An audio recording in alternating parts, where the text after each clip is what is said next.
विजय शर्मा विधायक जो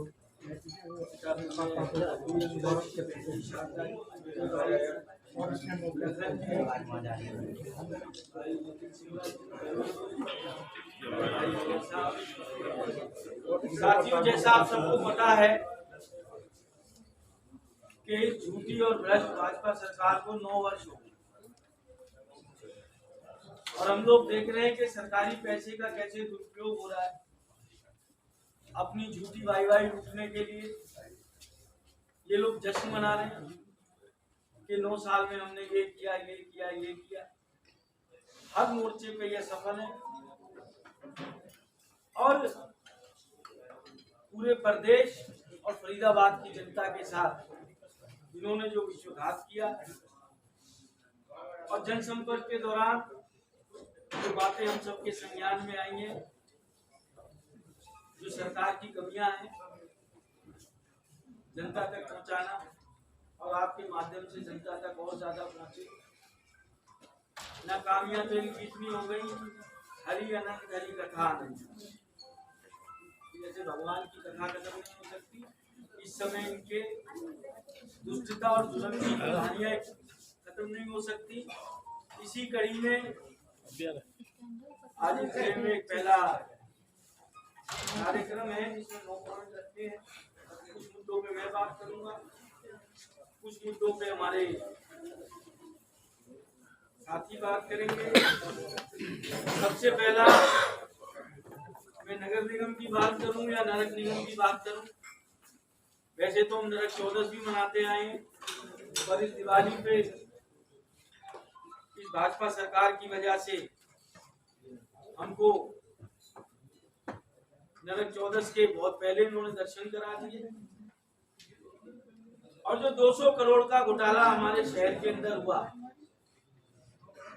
जो पैसा जनता के टैक्स का था, जनता के लिए विकास कार्यों में लगना था, जिसको ये लोग भ्रष्ट नेता और अफसर खा गए और जिसकी वजह से आज आप देखें पूरे शहर में नरकीय स्थिति। और इसके अंदर आज लगभग 9 साल हो गए सरकार को बने हुए। 2015 से ये घोटाले की उन्होंने नींव रखी। 9 साल के अंदर 9 रुपए की रिकवरी नहीं, जांच को घुमा फिरा दिया, क्योंकि जांच इनके मंत्रियों तक, इनके चहेते तक, सबके घरों में घुस रही थी, इनके कार्यकर्ताओं के घर में घुस रही थी। और आज जो मैं आपको तथ्य बताने वाला हूँ, 200 करोड़ रुपए आप सबके पैरों की जमीन में। मैंने अगस्त में प्रश्न लगाया कि ये जो लगभग 184 करोड़ का घोटाला हुआ था, जिसको सीएजी ने माना, तो भारत सरकार की संस्था को कांग्रेस पार्टी की नहीं है, विपक्ष की। सरकार ने कहा कि हमें 15 दिन पहले हम प्रश्न लगाते हैं विधानसभा में कि हमें 2 महीने का समय और चाहिए। अगस्त के प्रश्न का इन्होंने 90 दिन के अंदर जवाब दिया। तकरीबन 594 कलमें थी, 594 चेक थे जो नगर निगम से सतवीरा और उसकी अन्य कंपनियों को गए। 5 उसकी फर्म थी। सतवीर सिंह कॉन्ट्रैक्टर को 191 करोड़, सातवीं कंस्ट्रक्शन 3.5 करोड़, सातवीं ट्रेडर 4 करोड़, सातवीं pre cash 6 crore, Satveera construction 3 crore 76 और टोटल अमाउंट 209 करोड़। ये तो अभी जो जानकारी थी। और उसके अंदर जो सबसे ज्यादा हैरानी की बात है, 43 ट्रांजैक्शनें ऐसी हैं जिसका कि सरकार ने विधानसभा के पटल पे जवाब दिया है। उनके चेक नंबर बता रहे हैं, उनकी डेटे बता रहे हैं, उनके अमाउंट बता रहे हैं।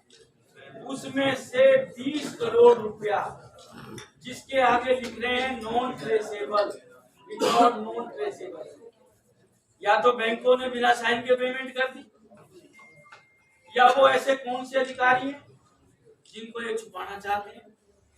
9 साल से ये घोटाला चल रहा है, 2.5 साल इसकी जांच को चालू हुए हो गए और ये लोग अभी तक ये नहीं पता लग पाए, जबकि मैंने बैंक में भी 3 महीने एज ए स्टूडेंट ट्रेनिंग नौकरी करी है, चाहे जितना मर्जी डिजिटलाइजेशन हो जाए, हर बैंक में डेली की बैलेंसिंग होती है, शीट बनती है, उसमें कितने चेक डेबिट हुए, कितने क्रेडिट हुए, कितने पे ऑर्डर बने, सबकी कापी लगी। तो ये इशारा कर रही है कि सरकार चहेतों को बचाना चाह रही है, अपने अधिकारियों को बचाना चाह रही है, अपने नेताओं को बचाना चाह रही है। और हम ये मांग भी करेंगे, अगर जो भाजपा सरकार कहती है ये व्यय भ्रष्टाचार से मुक्त है, क्योंकि ये कई स्टेटों का मामला है, आगे इनकी पेमेंटें भी कई स्टेटों में गई है, सतवीरा के खाते से विदेश यात्राओं के लिए पैसा खर्च हुआ है, सतवीरा ने दूसरे स्टेटों में जाके पैसे को डाइवर्ट किया है, इसकी जांच सीबीआई ईडी से हो। ये जो 209 करोड़ रुपया टैक्स पेयर्स का है, फरीदाबाद की जनता की खून पसीने की कमाई है, सरकार इसको जल्द से जल्द वापस लाए। और जिसकी भाई को चाहिए होगी, टोटल 64 पेज है, किस किस अधिकारी ने कितने कितने चेकों पे साइन करे हैं और कितने अमाउंट के करे हैं, मेरे ग्रुप भी बने हैं, मैं उनमें डाल भी दूंगा। उसमें एक अधिकारी का नाम अमित शर्मा, शायद मुझे नहीं लगता फरीदाबाद में कोई कमिश्नर की पोस्ट में रहे, सुनीता वर्मा, आशिमा, अमरदीप, नरहरी बांगड़, एक खाली बांगड़, सोनल गोयल, जिनके सबसे ज्यादा चेक हैं 238, 50 करोड़ की अमाउंट। दूसरा number DR Bhaskar, 196 cheque 38 crore. Anita Yadav 49 cheque 38 crore. Non traceable 43 cheque 20 crore. बाकी बांगड़ के 14, नरहरी बांगड़ के 12, अमरदीप के 9, आशिमा के 8, मोहम्मद शाहीन के 9, यशगर के 7, अतुल 3, सुनीता वर्मा 2, अमित शर्मा 1, इनका मैं टोटल नहीं कर पाया, भाई हैदराबाद से आया था, वो लड़का कर भी रहा है, ये कार्यक्रम किया होगा। तो इससे बड़ा साफ सरकारी पैसे की मैं लूट नहीं डकैती कहूंगा। और हमारे यहाँ 2 मंत्री हैं, दोनों के मुंह में दही जमी पड़ी है। मुख्यमंत्री जी हर महीने फरीदाबाद आते हैं, बात करते हैं, पूरे सदन को ये जानकारी है। तो मैं आपके माध्यम से चाहूंगा कि आप इस विषय को जोर शोर से उठाएं, ताकि फरीदाबाद की जनता का पैसा वापस आए और जो आज के जीवन यहाँ के लोग जी रहे हैं उससे निजात मिले। दूसरी बात मैं करूंगा कानून व्यवस्था की और ट्रैफिक जाम की। आप सबने देखा एक तो पोल्यूशन वैसे ही बहुत ज्यादा हो रहा है, हम लोग डेंजर जोन में जी रहे हैं, ट्रैफिक जाम की वजह से हमें कितनी तकलीफ हो रही है। आज ये जो मथुरा रोड है, इसने हमें 2 हिस्सों में बांट दिया। अगर जो हमने दिन में एक बार आना हो इस तरफ, तो दोबारा आने की सोच नहीं सकते। 40 मिनट एक तरफ आने के, 40 मिनट दूसरी तरफ जाने के, पोल्यूशन अलग बढ़ रहा है। जरा सी बारिश आती है, स्मार्ट सिटी के नाम पे घोटाले हो गए, भाई चर्चा करेंगे लखन भाई। पुलिस बुलानी पड़ रही है कि लोग के अंदर ना जाए, उसकी वजह से तकलीफें हो रही हैं। आने वाले समय में क्या बारिश आने के सेना बुलाई जाएगी हमारे शहर के अंदर। हर जगह ट्रैफिक का जाम है, कानून व्यवस्था डेली बद से बदतर होती जा रही है। अगर जो कानून व्यवस्था ठीक होती, कानून का डर होता, ये 200 करोड़ का घोटाला एक नहीं है, अनेकों घोटाले होते। हमारी रामायण में भी लिखा है, विनय न मानी जल्दी जल, जड़ गए 3 दिन बीत, बोले राम संगोप तब, भय बिन होए न प्रीत। इस सरकार के अंदर कानून नाम का कोई डर नहीं है, ना अधिकारियों में, ना प्रशासन में, ना भ्रष्ट लोगों में। मैं ये बात आपसे कहना चाहता था, बाकी बात हमारी आगे के साथी करेंगे। और मैं एक बात और कहना चाहूंगा, ट्रैफिक इनसे समझ नहीं रहा, चलान हर जगह कैमरे इतने लगा दिए, गाड़ी वहां से जाए ना जाए चलान घर पहुंच जाएगा। परंतु जब किसी के संग कोई हादसा हो जाए, वारदात हो जाए, किसी की बहन बेटी लापता हो जाए, किसी की मोटरसाइकिल छूट जाए, इनके कमांड सेंटर में चले जाइए, यही जवाब मिलेगा कि कैमरा उस दिन बंद है। उस समय कैमरा बंद था, चलान काटने के लिए कैमरा चालू है। उस कैमरे में पता नहीं कौन सी भ्रष्टाचार की ऐसी चिप लगाई है कि गरीब के दोहन के लिए तो वो चालू है, जब गरीब को सुख सुविधा चाहिए, कोई सुराग चाहिए, कोई साक्ष्य चाहिए, मेन उन कैमरे का उद्देश्य ये था कि अपराधियों में डर बैठे कि आप 24 घंटे सीसीटीवी कैमरे की निगरानी में। उसमें तो ये सफल हुए नहीं, परंतु गरीबों को लूटने में, हजारों रुपए के चालान काटने में ये लोग सफल जरूर हो गए। धन्यवाद।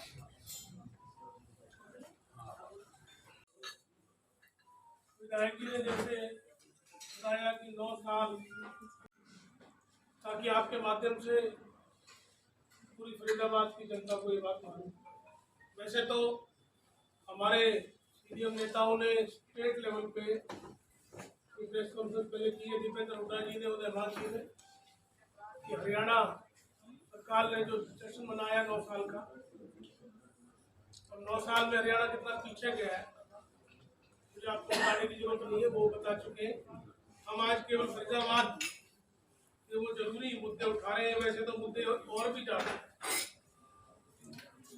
विधायक जी ने उठाया, मैं बात करता हूँ मजावली पुल और जो अन्य पुल यहाँ पर फरीदाबाद में बने हुए या बने। आप सभी को याद हो गया, नितिन गडकरी जी ने 2014 अगस्त में शिलान्यास किया था, कृष्णपाल जी भी साथ थे। उन्होंने कहा था कि 18 महीने में ये पुल पूरी कर।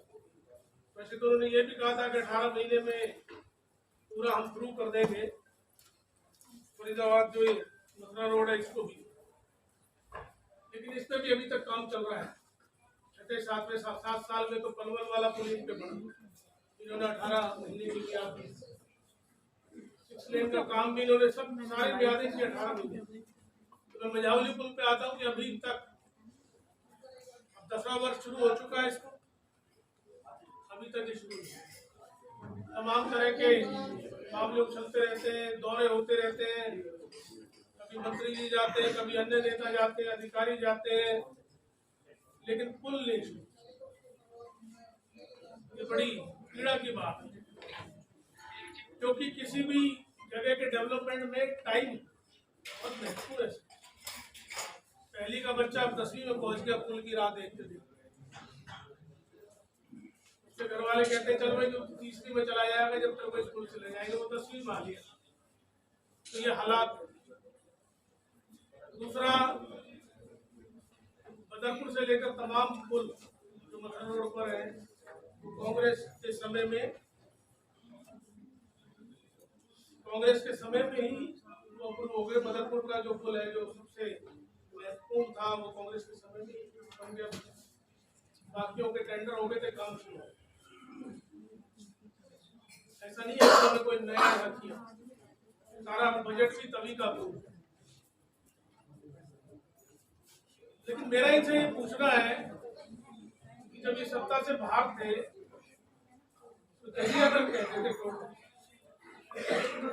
कि भाई ये जजिया कर समाप्त करेंगे, क्या है? तब केवल एक बदरपुर पुल का ही टोल टैक्स लगता था। अब इन्होंने कभी आगे होटल में भी कायदे से तो इतनी नजदीक टोल टैक्स नहीं वसूला, लेकिन कोई सुनवाई नहीं है। इनको केवल अपनी सत्ता से और कलेक्शन से मतलब है। पुलों की आड़ में ये अपने व्यक्तिगत स्वार्थ सिद्ध कर रहे हैं। जहाँ पुल बनाए जा रहे हैं वहां पर इकट्ठी कर रहे थे पहले ही, और इसीलिए धरने भी कई जगह चल रहे। आज फरीदाबाद टोल नगरी बन चुकी। फरीदाबाद में आप कहीं से आ जाओ और कहीं चले जाओ। गुड़गांव की तरफ से आओगे तो भी आते जाते टोल है, दिल्ली से आ जाओ तो, कोसी की तरफ से आ जाओ तो, सोने की तरफ जाओ तो, और इधर यमुना की तरफ जाओ। केवल फरीदाबाद ही एनसीआर में ऐसा क्षेत्र है जिसमें कहीं से भी आ जाओ उसको टोल भरना पड़ता है, बाकी और किसी के साथ टोल नगरी फरीदाबाद। टोल तो ये हमेशा बढ़ाते रहते हैं, टोल नगरी फरीदाबाद बड़े दुख की बात। तो मैं भाजपा सरकार से पूछना चाहता हूँ कि कब ये जजिया का हटेगा, कब ये टोल नगरी का टैग फरीदाबाद को जो आपने दे दिया ये हटेगा, और इनकी गुणवत्ता कब आज भी टोल पे तमाम जगह जाम रहती है। तो सरकार जश्न मनाने की बजाय अपने दायित्वों को निभाए और जनता को सुने। दूसरा,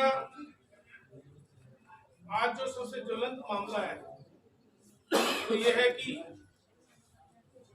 फरीदाबाद एक कूड़ा घर बन चुका है। आज से 35-40 साल पहले पूरे देश में, बल्कि एनसीआर के आसपास कोई आदमी कहता था मुझे सेटल होना है तो पहली चॉइस फरीदाबाद कि मैं फरीदाबाद से। और आज फरीदाबाद के जो हाल हुए हैं, आज एनसीआर में सबसे निचले पायदान का उसका एक प्रमुख कारण है कि कूड़ा हर शहर को बना है। एक वेस्ट मैनेजमेंट का प्लांट है बंदवाड़ी, उसमें नियमों को ताक पे उड़ाकर इतनी धज्जियां उड़ाई गई हैं। अगर आप देखेंगे तो उसका जो अर्थ निकलता है सीधा जमीन पे जा रहा है। आसपास कम से कम 20-25 गाँव में कैंसर एक महामारी हो गई। कई दफा हम लोग कह चुके हैं कि भाई इसके जो बाई लॉज है, जो नॉर्म्स है, उनको फॉलो करो। उसके बगैर तो ये बिल्कुल एटम बम बनता है। लेकिन सरकार के कान पे कोई जू नहीं रह गई। कूड़ा उठाने में जो टेंडर्स है उस पर सरकार का ध्यान अपने लोगों को दे रखे हैं और उन्हीं से पैसा वसूली और कमाई। आज किसी भी जगह चले जाओ, फरीदाबाद में किसी रोड साइड में चले जाओ, शहर हो, गांव हो, कॉलोनी हो, कूड़े के बड़े बड़े ढेर लगे। उन ढेरों पे गोवंश मंडराता रहता है। बड़ी दयनीय स्थिति है जो इसके नाम पर राजनीति करते हैं। गोवंश वहीं हर कूड़े के ढेर, हजारों से ज्यादा पॉइंट ऐसे हैं जहाँ कूड़ा रहता है। और आप देख रहे हैं कितनी बुरी हालत है, एयर क्वालिटी इंडेक्स की क्या हालत है। जो लोग थोड़े से भी कमजोर और बीमार है उनके लिए जानलेवा से बावजूद उसके कचरे को जलाया जाता है, क्योंकि उसके निस्तारण का कोई व्यवस्था इनके पास अच्छी है नहीं। तमाम कचरा जलाया जाता है। लोगों में जागरूकता ये नहीं कर रहे, अपनी ड्यूटी ही नहीं निभा रहे हैं तो लोगों को क्या कहें। तो इन्होंने आज फरीदाबाद को गैस चलना पड़ा। मैं दूसरा चाहता हूँ भाजपा सरकार से जो आप जश्न मना रहे हैं 9 साल में, मोदी साहब ने भी और आपके मुख्यमंत्री जी और आप लोगों ने भी ये कहा था कि भाई हम इसको एनसीआर में फरीदाबाद किया। एनसीआर के लिए हमारे पास बहुत योजनाएं हैं। इस एनसीआर को दुनिया की जो बेहतरीन शहर हैं उनके समकक्ष लाके खड़ा करें। आज बेहतरीन शहर वाले इस दौरान टूरिज्म करने में नहीं आ रहे हैं यहाँ, क्योंकि वहाँ 5-6 भी एक लेवल आ जाता है तो वो लोग कहते हैं भाई अब थोड़ा रिस्क। 550, 600, 650 में कौन है? सीधा मुहाल कर रखा, लोगों के जीवन के साथ खिलवाड़ है और बहुत बड़ा भ्रष्टाचार इसमें किया जा रहा है। बजट बहुत ज्यादा है, तो बजट की आड़ में ये लोग भ्रष्टाचार।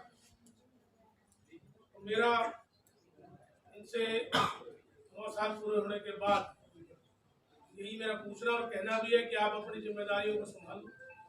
वैसे तो आपका समय अब कम रह गया है और लोग आपसे परेशान भी ज्यादा है, लेकिन फिर भी जितना भी समय अपने कुछ पाप धो इस जनता को इस कूड़ा घर से, इस पर्यावरण के जो दूषित होने से, इससे कुछ कीजिए, कोशिश कीजिए। मुख्यमंत्री और उनकी सरकार से मेरा ये कहना है। धन्यवाद। सब जनता से जुड़े होने के कारण जब जनसंपर्क के लिए जाते हैं जनता इनकी नाकामियां गिनवाती है और सरकार के 9 साल पूरा होने पर हम जो इनकी बातें जनता की लगातार सुन रहे हैं, तो आज हम जनता के सवाल लेकर आप लोगों के बीच में आए हैं। अभी आपने देखा होगा कि कुछ दिनों पहले ही भाजपा के मंत्री और विधायकों के घर कुछ व्यापारी दुकानदार पहुंचे, माला पहनाई, स्वागत किया, मिठाई खिलाई, फोटो खिंचाए, अखबारों में छपवाए, सोशल मीडिया पर वायरल किए। मुद्दा था कि कुछ कमर्शियल एक्टिविटीज वाले एरियाज को कमर्शियल घोषित करने के बारे में। अब कमर्शियल घोषित करने की सिर्फ बात की गई, कमर्शियल घोषित कुछ भी नहीं किया। जो नोटिफिकेशन सरकार की तरफ से जारी हुआ वो मेरे पास है, उसकी कॉपी भी जो भी हमारे पत्रकार साथी चाहेंगे मैं उन्हें व्हाट्सएप कर दूंगी। इसमें कहीं भी कोई भी पॉइंट ऐसा नहीं है जिसमें फरीदाबाद जिले का कोई एरिया कवर होता हो। इसमें स्पष्ट लिखा है कि 50 साल पुराने एरियाज जहां कमर्शियल एक्टिविटीज हो रही थी और उनका नक्शा पास है और उनके पास पार्किंग की जगह उपलब्ध है, उनको पास किया जाएगा, उनको कमर्शियल किया जाएगा। तो आप सब फरीदाबाद के रहने वाले हैं, यहीं के बाशिंदे हैं। मैं आपसे पूछना चाहती हूँ कि 50 साल पुरानी ऐसी कौन सी कॉलोनी है जब वो पार्किंग की व्यवस्था थी, जब नक्शा पास था। आज ओल्ड फरीदाबाद की मार्केट ले लीजिए, कॉलोनियां ले लीजिए, एनआईटी क्षेत्र ले लीजिए, बल्लभगढ़ ले लीजिए, मोहना रोड मार्केट ले लो, तिगांव रोड ले लो, अंदर का बाजार ले लो, सुभाष कॉलोनी, आदर्श नगर ले लो। कहां पर ऐसी जगह है, कोई एक प्लॉट मुझे बता दिया जाए कि जिसका पहले नक्शा पास हो और पार्किंग की व्यवस्था उसमें हो। तो फिर आप कमर्शियल क्या कर रहे हैं? ये जनता की आंखों में धूल झोंकने का काम कर रहे हैं। सरकार के 9 साल पूरे होने पर इनके पास उपलब्धि गिनाने के लिए कुछ नहीं है। अब जिस तरह 2 बार झूठ की राजनीति करके ये सत्ता में आए, एक बार फिर से नए नए झूठ के स्लोगन देकर, नई नई बातें करके ये फिर से सत्ता में आना चाहते हैं। मुझे तो तरस आ रहा है इनके नेताओं पर और भोली भाली जनता पर अफसोस हो रहा है कि जो इनको मिठाई खिला रहे हैं, और तरस इनके नेताओं पर आ रहा है कि जो अपने मुख्यमंत्री से, अपने अधिकारियों से सवाल नहीं कर रहे कि कौन सा एरिया कमर्शियल किया जाएगा। ना नेताओं को पता है, ना जनता को, भोली भाली को पता है।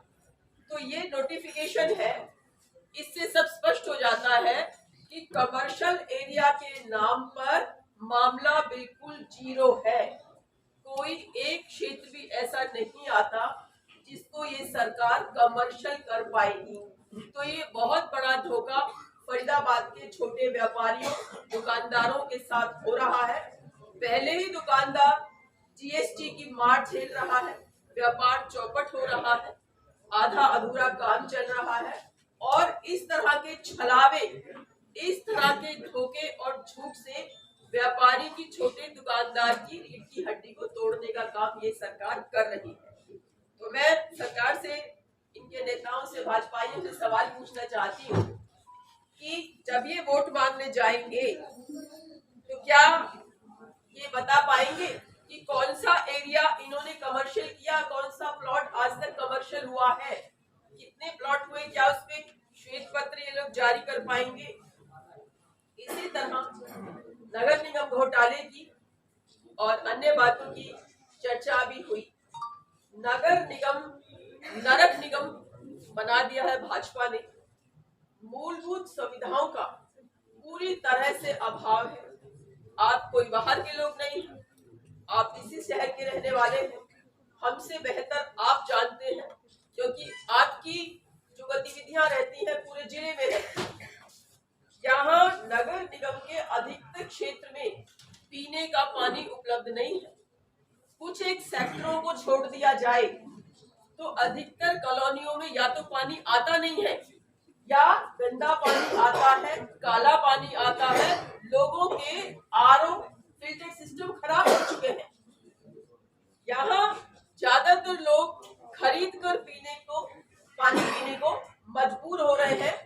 पानी माफिया शहर में पनपाने का काम भारतीय जनता पार्टी की सरकार कर रही है, जिसमें इनके अपने लोग भी शामिल हैं। हमारे समय में रेनीवेल योजना के तहत हमने 483 करोड़ के 48 बूस्टर लगवाए थे उस वक्त, जिसमें कई लाख लीटर पानी आता है। मैं इनसे पूछना चाहती हूँ कि आपकी सरकार ने उसके बाद कितने और बूस्टर लगवाए? आबादी बढ़ रही है, जरूरत बढ़ रही है, बूस्टर बनाना तो दूर, इन्होंने जो हमारे समय के ट्यूबवेल्स जगह जगह लगे हुए थे, आपके भी पार्कों में, कॉलोनियों में, गली मोहल्ले में, खाली स्थानों में ट्यूबवेल लगे हुए हैं, वो सारे ठप पड़े हुए हैं, खराब पड़े हुए हैं, उनको ठीक करने वाला कोई नहीं है। पानी जो रेनीवेल से आता है वो कई जगह लाइन टूट जाती है, इनके पास जोड़ने की कोई व्यवस्था नहीं है। बहुत सारे पानी के बूस्टर्स में लाइन जोड़ी ही नहीं गई है। तो जो पानी जीवन की धारा है, जल ही जीवन है कहा जाता है, तो ये तो जीवन की धारा को ही इन्होंने खत्म कर दिया। जब जैसा आपके सामने शारदा जी ने, नीरज जी ने, विधायक जी ने, हमारे विजय प्रताप जी ने रखी बातें, और इन्होंने एक नारा दिया 9 साल बेमिसाल, और हमारा नारा है 9 साल बदहाल। इन्होंने मेट्रो के इतने बड़े बड़े सपने दिखाए। जब सरकार 2014 में भाजपा की आई तो इस डबल इंजन सरकार ने मेट्रो रेल के नाम पर अब तक कोई घोषणाएं की। 3 साल पहले भाजपा के नेताओं ने कहा था फरीदाबाद से गुरुग्राम तक मेट्रो पहुंचाई जाएगी और 6900 करोड़ रुपए का डीपीआर तैयार हो गई है। कहाँ है वो कॉपी डीपीआर की? क्या आपने देखी है? क्या किसी को दिखाई है इन्होंने? क्या बल्लभगढ़ शारदा जी हुड्डा सरकार में, कांग्रेस सरकार में शारदा जी बल्लभगढ़ तक मेट्रो लेके गई? क्या उससे आगे एक भी पिलर लगा है? क्या इन्होंने कहा गुड़गामा हम पहुंचाएंगे? क्या गुड़गामा एक भी पिलर आगे बढ़ा है? बदरपुर से आप बताइए। पूरी झूठ का काम ये लोग करते हैं। इसी तरीके से स्मार्ट सिटी का ढोल पीटने वाले ये व्यक्ति ये बताएं कि स्मार्ट सिटी के नाम पर क्या कोई स्टेडियम आया? क्या कोई स्कूल अपग्रेड हुआ? कोई मेडिकल कॉलेज आया? कोई ट्रांसपोर्ट नगर आया? क्या एयरपोर्ट आया? क्या कोई 6 लाइन रोड आया? क्या कोई बाईपास आई? स्मार्ट सिटी क्या? स्मार्ट सिटी सड़कें तो पहले भी बनती रहती थी, सफाइयां तो पहले भी होती रहती थी।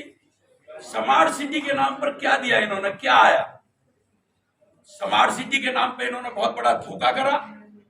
2005 से 2014 तक भूपेंद्र सिंह हुड्डा जी की सरकार रही, कांग्रेस की सरकार रही।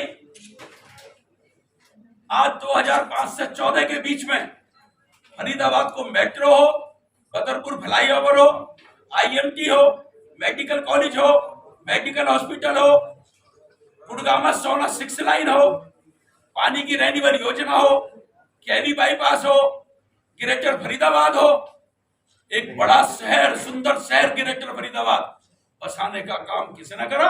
भूपेंद्र सिंह हुड्डा जी ने करा, कांग्रेस सरकार ने करा। ये कहते हैं स्मार्ट सिटी। बताएं स्मार्ट सिटी के नाम पे क्या है? इन्होंने सरकार बनते ही मुख्यमंत्री जी ने एक कैबिनेट में पास कर दिया कि हरियाणा प्रदेश के अंदर किसी भी धर्म, किसी भी जाति, किसी भी संस्था, किसी को किसी भी तरीके की कोई भी संस्था के नाम, धर्मशाला के नाम कोई जमीन अलॉट नहीं की जाएगी। लेकिन भूपेंद्र सिंह हुड्डा जी ने अभी 1 महीने पहले बयान दिया हम इस पॉलिसी को खत्म करेंगे।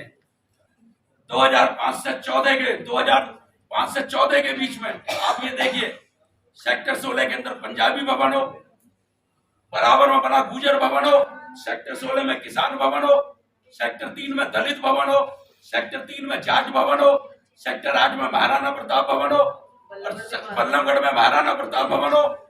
सेक्टर 16 के अंदर पंजाबी समाज को 2.5 एकड़ का दशहरा ग्राउंड देने का काम भूपेंद्र सिंह हुड्डा जी ने, कांग्रेस ने करा। आप बताइए 2014 से लेकर 23 तक 1 इंच जमीन भी किसी संस्था को दी गई हो? आप ये बताइए। सिर्फ 3 किलोमीटर तक केंद्रीय मंत्री कहते हैं कि स्मार्ट सिटी बना दिया पूरे फरीदाबाद को। इतनी बड़ी झूठ, लोगों को सपने दिखा दिए। लोग सोचते रहे कि स्मार्ट सिटी बन गया, फरीदाबाद चमक जाएगा, लेकिन जब देखा खाता खोलकर, दिखाया शेर निकली Chuiya. 3 kilometre smart city area कुछ बताया इन्होंने कि हमारा तो 3 किलोमीटर तक ही स्मार्ट सिटी का एरिया सड़कें आती हैं। इतनी बड़ी झूठ इन लोगों ने बोली। बताएं, स्मार्ट सिटी के नाम पे यही घरों में सीवर का पानी जा रहा है, सड़कें सीवर के पानी में डूबी पड़ी हैं, कूड़ों के ढेर लगे पड़े हैं, बाजारों में अंधेरा हुआ पड़ा है। जब कांग्रेस की सरकार थी, दिवाली आती थी, उस दौरान हम लोग नगर निगम कमिश्नर से बात करते थे, फरीदाबाद का तिकाम का बाजार हो, फतेहपुर बिल्लोच का बाजार हो, या ओल्ड का बाजार हो, सराय का हो, 37 का हो, अशोका का हो, ग्रीनफील्ड का हो, या सेक्टर 7, 8, 9, 10, 11 का हो, या NIT 1 number, 2 number, 3 number, 4 number, 5 number का हो, बाजारों के अंदर नई नई सोडियम लाइटें लगाई जाती थी, लाइटें रिपेयर की जाती थी और पूरे बाजार को इनकी सुंदरता बनाई जाती थी। फरीदाबाद के बाजारों के अंदर वन वे ट्रैफिक किया जाता था कि किसी व्यापारी को दिक्कत ना हो, आने वाले कस्टमर को दिक्कत ना हो। आज फरीदाबाद का बेड़ा गर्क हुआ पड़ा है।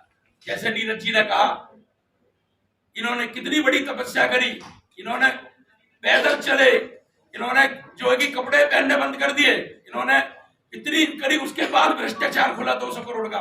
क्या हुआ? कुछ नहीं हुआ। कोई गिरफ्तारी हुई हो तो बताओ, आज तक कोई कार्रवाई हुई है तो बताओ। तो इस तरीके की बात है। तो आप ये देख रहे हो कि स्मार्ट सिटी के नाम पर जो भी हुआ है, आप देख रहे हैं 3 किलोमीटर सड़क में ही स्मार्ट सिटी तैयार हो गया। तो कहने का मतलब यह है कि आम जनता को क्या मिला? खाली 28 सेक्टर से वहां तक ही 29 के पुल तक ही स्मार्ट सिटी है क्या? यही 3 किलोमीटर का एरिया स्मार्ट सिटी के अंदर आता है। पूरी झूठ बोली इन्होंने। भ्रष्टाचार चरम सीमा पे है। नगर निगम बदहाल है, हुड्डा में चले जाओ तो लूट है, नगर निगम में आईडी प्रॉपर्टी, आईडी के नाम पे लूट, पेंशन के नाम पे लूट। जिस तरीके से आज फरीदाबाद की परिस्थिति है आपके सामने, ये जश्न मना रहे हैं 9 साल बेमिसाल, 9 साल फरीदाबाद बदहाल, ये आपके सामने। 24 में भूपेंद्र सिंह हुड्डा हरियाणा के सीएम बनेंगे। बल्लभगढ़ से लेकर होटल तक मेट्रो पहुंचाने का काम हमारे ये सब लोग हुड्डा जी के आशीर्वाद से करेंगे, कांग्रेस की सरकार में करेंगे। हम इस बात का वचन देंगे।